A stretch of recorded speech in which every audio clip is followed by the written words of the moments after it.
வணக்கம் மக்களே, welcome to universe voice Tamil. ஒரு நாள் ஒரு பாசுரம்.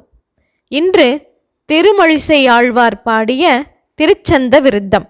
பாடல்: இறந்து உரைப்பது உண்டு வாழி ஏமநீர் நிறத்து அமா, வரம் தரும் திருக்குறிப்பில் வைத்ததாகில் மண்ணுசீர் பரந்த சிந்தை ஒன்றி நின்று நின்னபாத பங்கயம் நிரந்தரம் நினைப்பதாக நீ நினைக்க வேண்டுமே. இந்த பாடலின் பொருள்: எல்லையற்ற கடல் போன்ற நிறத்தை உடையவனாய் தாய்போல் உறவாய் இருப்பவனே, உன்னிடம் இறந்து கேட்பது ஒன்றுண்டு, நீ வாழ்வாயாக. அடியார்க்கு சிறந்த வரங்களை அருள்வதே இயல்பாக கொண்டவன் நீ. உமது திருவுள்ளத்தில் அடியேனுக்கு நிலையான நன்மையை தர வேண்டும் என்று நினைத்தாயானால் நீ செய்ய வேண்டியது இதுதான். கண்ட இடங்களில் காடு பாய்ந்து திரிகின்ற என் மனதை மற்றொன்றில் போகாதே உன் திருவடிகளில் ஒன்று நிற்குமாறு செய்.